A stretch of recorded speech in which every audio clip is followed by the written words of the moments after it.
Ciao ragazzi, oggi vi portiamo a Londra, siamo arrivati a Stansted all'1 del pomeriggio e ci abbiamo messo tra treno e metropolitana arrivare all'hotel 2 orette. Adesso siamo già andati in hotel, la stanza è enorme, sarà mezzo metro quadrato e adesso come primo giorno il posto più vicino all'hotel andiamo a visitare Notting Hill. Notting Hill è famoso per le sue case color pastello. Oggi non c'è nessuno perché siamo in settimana, precisamente di mercoledì, ma se ci vieni il sabato preparati a fare lo slalom tra la folla.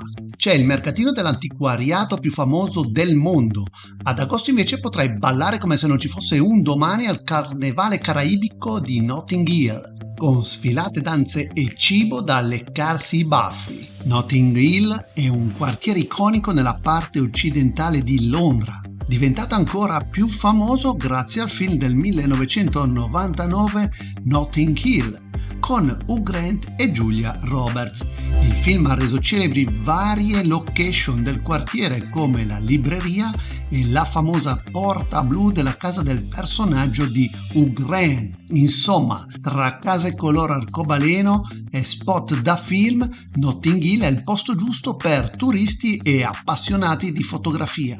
Pensavamo di aver trovato la libreria del film, ma ci sbagliavamo di grosso. La vera libreria del film è ora un negozio di souvenir e si chiama The Travel Book Shop Company. Dopo la scoperta ci siamo consolati con un donut super calorico pagato 5 sterline.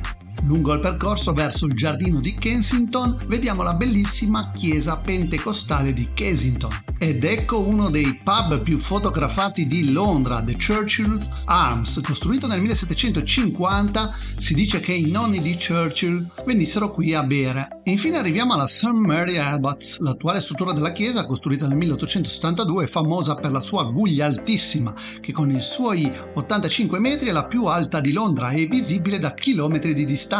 Siamo venuti a piedi fino a Kensington Park, è una passeggiata di una mezz'oretta e secondo me conviene farsela a piedi invece di andare a cercare la metropolitana, tanto vedi anche due case caratteristiche inglesi londinesi.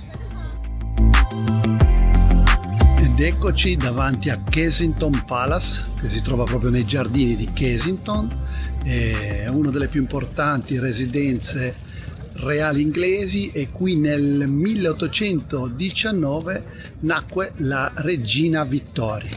Qui vediamo la statua della regina Vittoria, che rimase in carica per ben 63 anni a partire dal 1837 e quell'epoca è ricordata come età vittoriana, dove il Regno Unito divenne la prima potenza mondiale. Nadia è partita decisa, ma non capisco se vuole lanciarsi in acqua o se vuole catturare un uccello. In realtà voleva solo fare una foto.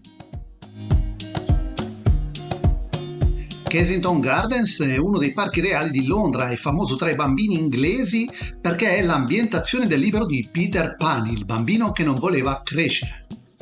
Ed ecco la statua di Peter Pan. Questo monumento è dedicato all'esploratore Spare. Ed ecco il giardino italiano, si dice che sia stato un regalo del principe Alberto alla sua amata Vittoria e ricorda il giardino della Osborne House sull'isola di Wight, dove la famiglia reale trascorreva le vacanze. Nei parchi di Londra trovi un sacco di simpatici scoiattoli. Guarda questa fontana dedicata a Diana, ma non ci è proprio piaciuta, preferiamo altro, ma comunque siamo ad Hyde Park proprio accanto al Kensington Gardens. Nadia ha la faccia veramente schifata al pensiero di dover mangiare. Naturalmente sto scherzando, siamo veramente stanchi, adesso mangiamo pesce fritto e patatine e un tortino ripieno di carne e poi a nanna che domani mattina ci aspetta un altro bel giretto intenso per Londra. Siamo al secondo giorno a Londra.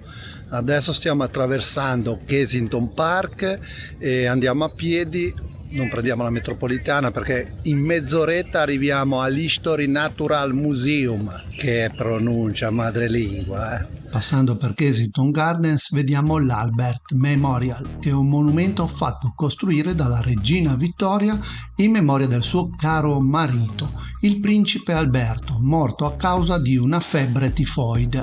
Proprio lì di fronte c'è il Royal Albert Hall, È una sala da concerto dove hanno cantato grandi cantanti come Frank Sinatra. E vicino vicino abbiamo il Royal College of Music, qui studiano i futuri Mozart.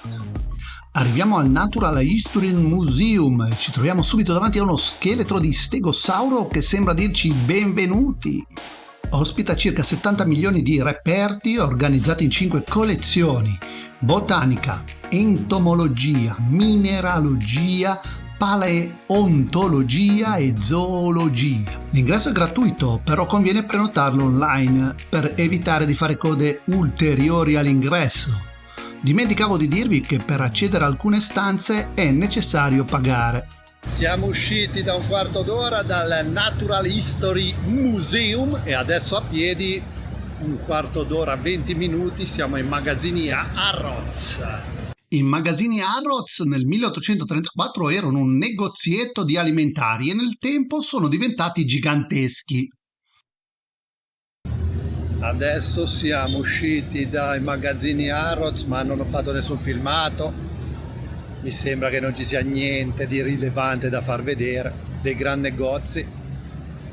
E adesso una mezz'oretta di nuovo a piedi, ci spostiamo verso Buckingham Palace. Questo è il Wellington Arch e stiamo entrando in Green Park. Adesso siamo a Green Park e ormai sul fondo di questa via c'è Buckingham Palace, siamo ormai arrivati, una mezz'oretta come avevo detto. È giusto per informazione, se vi interessa, io per girare Londra uso City Mapper che ti indica il tempo a piedi, se prendi la metropolitana, che metropolitane prendere, tutto quanto. Ed ecco Buckingham Palace, la piccola casetta del re del Regno Unito, attualmente Carlo III. Di fronte c'è il Victoria Memorial, un monumento in memoria della regina Vittoria. Vicino a Buckingham Palace c'è St. James Park, che è il parco più curato di Londra, proprio perché i giardinieri avranno paura di prendersi una ramanzina reale. Ora ci avviciniamo al Big Ben, ma prima facciamo un salto all'abbazia di Westminster.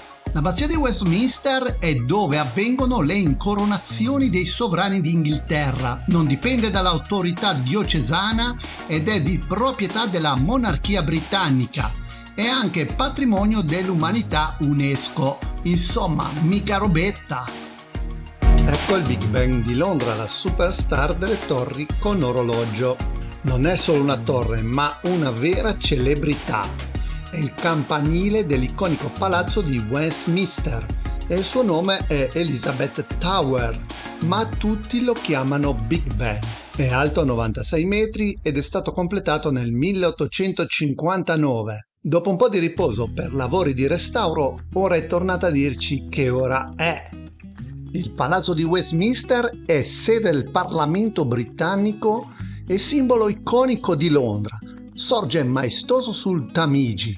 Originario dell'epoca medievale, è stato in gran parte ricostruito nel XIX secolo dopo l'incendio del 1834. Adesso attraversiamo il ponte di Westminster e da una parte c'è un muro con dei cuoricini per ricordare i morti per il Covid. E qui Nadia finalmente si sbaffa il suo dog. Ed ecco il London Eye, la ruota panoramica di Londra dall'anno 2000, alta ben 135 metri, perfetta per vedere Londra dall'alto. Qui siamo a Horse Guards Parade, dove vengono fatti diversi eventi militari.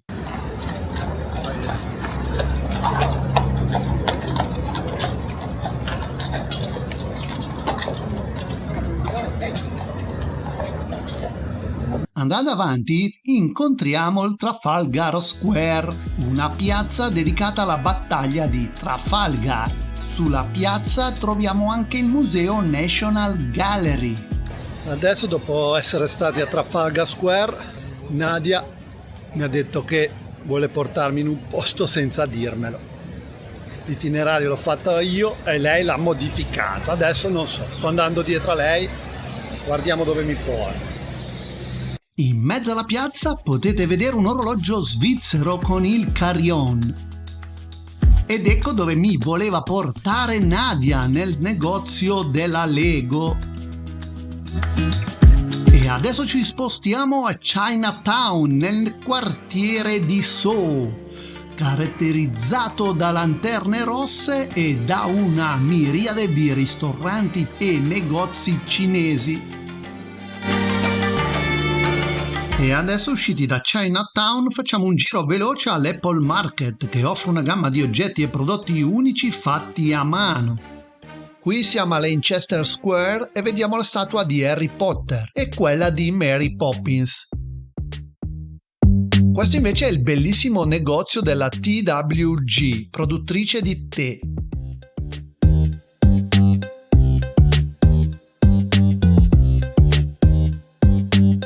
Ed eccoci a Piccadilly Circus, il cuore pulsante di Londra, una piazza, un punto di ritrovo e un'attrazione turistica, tutto in uno.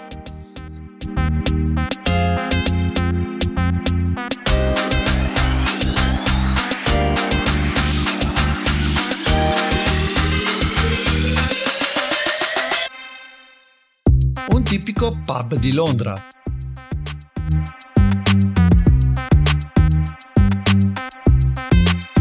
Questo è un giardino che si trova a Soho e questo edificio serve per nascondere una sottostazione elettrica.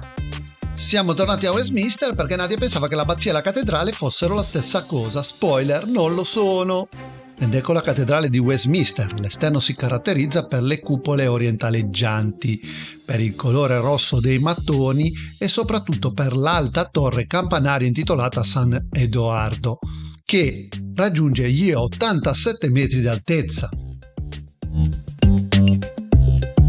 A cena ovviamente fish and chips e un panino. Ci hanno guardato storto quando abbiamo chiesto un pancake per cena. E qui finisce il nostro secondo giorno a Londra. Oggi siamo a 2 ore a piedi dove vogliamo andare, per cui prendiamo la metropolitana, prendiamo la Line Circle e in 50 minuti arriviamo. Siamo scesi alla stazione della metro di Tower Hill. Appena fuori c'è la Torre di Londra, costruita nel lontano 1066. Oggi tiene al sicuro i gioielli della corona e c'è una leggenda che dice che se i corvi volano via il regno cadrebbe. Sullo sfondo c'è il grattacielo The Shard, alto 310 metri, che sembra proprio una scheggia di vetro, da qui il suo nome.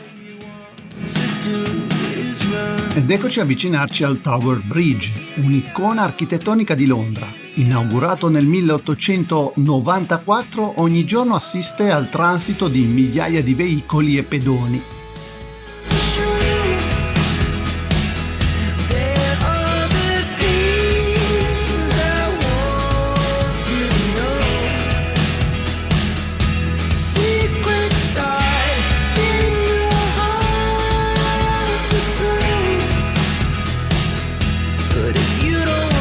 Stiamo salendo sul Tower Bridge, c'è il passaggio su in alto, si paga 13 sterline e 50 mi sembra, pagato Nadia.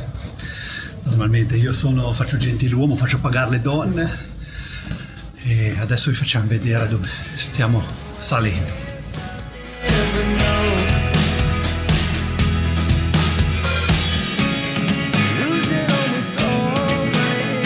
La passerella superiore in parte è trasparente, si vede cosa c'è sotto e Nadia ci si fa una foto da coricata.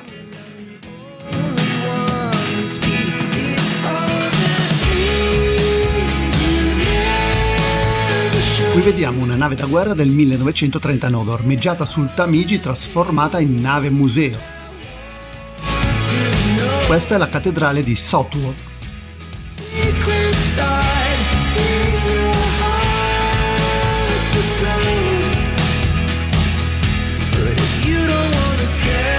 Ed eccoci al Borough Market, uno dei più antichi e rinomati supermercati alimentari di Londra. È come un parco giochi dei buongustai. Entri e ti ritrovi subito circondato da un'esplosione di colori e odori che ti fanno venire l'acquolina in bocca.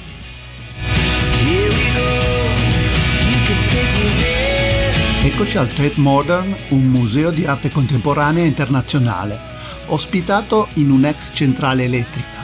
L'entrata è gratis, per cui un giro veloce se hai poco tempo si può fare sempre ugualmente.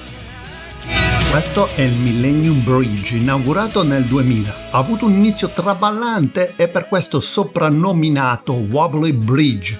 Oggi è stabile e perfetto per una passeggiata.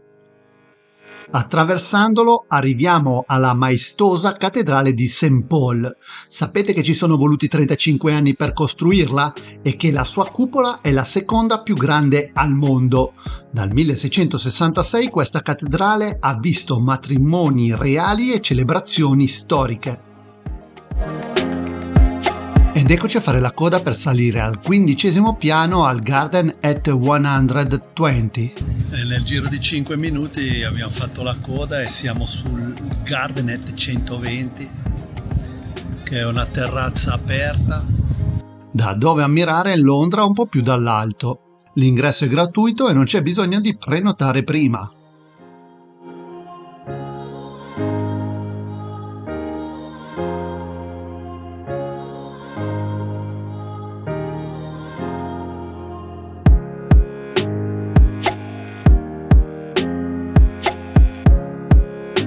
Siamo arrivati all'Handel Hall Market, che risale al XIV secolo.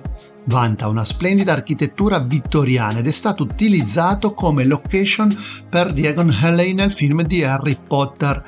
Quindi i fan del maghetto troveranno qui un motivo in più per visitare questo luogo incantevole. Questo è un monumento in ricordo dell'incendio di Londra avvenuto nel 1666. E qui finisce il nostro terzo giorno a Londra e adesso andiamo a mangiare da un cugino di Nadia, per cui niente video della cena. Poi a Nanna per ripartire domani mattina verso Camden Town. Ciao, siamo al quarto e ultimo giorno a Londra. Purtroppo domani si rientra. Oggi fa un po' frescolino, gli altri 3 giorni abbiamo trovato sole, mi sono anche ustionato. Vabbè, oggi andiamo a visitare Camden Town, poi King Cross e poi vediamo strada facendo, si vedrà. Siamo arrivati qui prendendo la metropolitana sulla Northern Line. L'uscita da prendere è ovviamente Camden Town. Appena usciti ci troviamo subito immersi nel regno dello street art. Ogni angolo è decorato con graffiti e murales stupendi. Se amate la musica, questo è il posto perfetto per voi. Qui hanno suonato leggende come Amy Winehouse e i The Clash. Chissà, magari oggi vedremo qualche nuovo talento emergente esibirsi. Adesso è ora di colazione, sono le 9 e abbiamo fame. Abbiamo preso un biscotto al cioccolato, un dolce con la marmellata di cui non ricordo il nome e per tenerci leggeri un pezzo di apple pie. Guardate queste bolle dove ci si può sedere per mangiare, sono davvero carine. Proseguendo, eccoci a Regent's Canal, è un canale artificiale lungo 13,8 km, usato come location per vari film e programmi TV, un posto davvero suggestivo per una passeggiata. E adesso il famosissimo negozio Cyberdog. Questo negozio è un tripudio di neon e musica techno, specializzato in abbigliamento da ballo fluorescente con componenti elettronici come luci lampeggianti.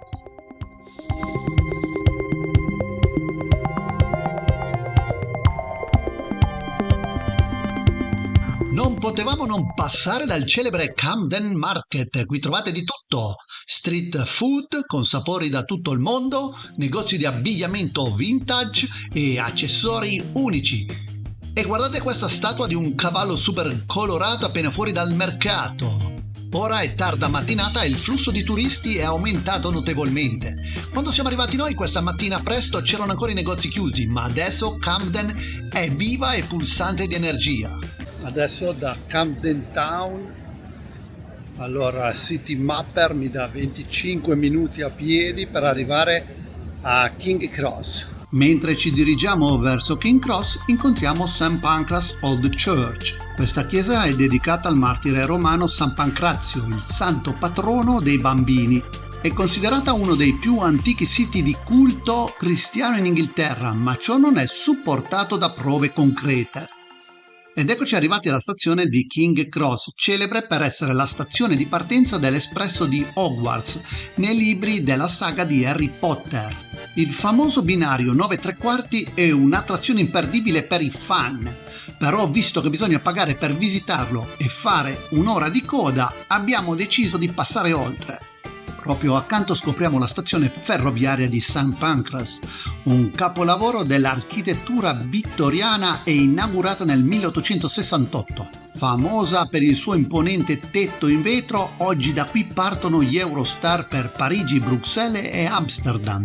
Nello stesso edificio si trova anche un lussuoso hotel. All'interno della stazione c'è una statua alta 9,5 metri che rappresenta due innamorati che si abbracciano dopo essersi ritrovati dopo un lungo periodo, e ai loro piedi sono rappresentate altre storie di viaggi. Ed eccoci a Regent's Park, uno dei parchi reali di Londra. Per la maggior parte si trova nella zona di Westminster, ma la parte orientale si trova nella zona di Camden. E Nadia si rilassa un po'. A breve distanza dal parco c'è Madame Tussauds, uno dei più importanti musei di cere del mondo. Infine eccoci a Bayswater per fare delle compere e portare qualche oggetto come ricordo a casa. E adesso si mangia, ma dopo 2 giorni di fish and chips voglio cambiare e provare la pizza. E Nadia le lasagne al forno. Diciamo che le lasagne erano accettabili, ma la pizza, era meglio rimangiarmi il pesce fritto con le patatine. E con questo si conclude il nostro quarto ed ultimo giorno a Londra. Ci aspettavamo che fosse stupenda, ma la realtà ha superato le aspettative. E cosa dirvi? Ciao ciao al prossimo video da Turisti Squattrinati!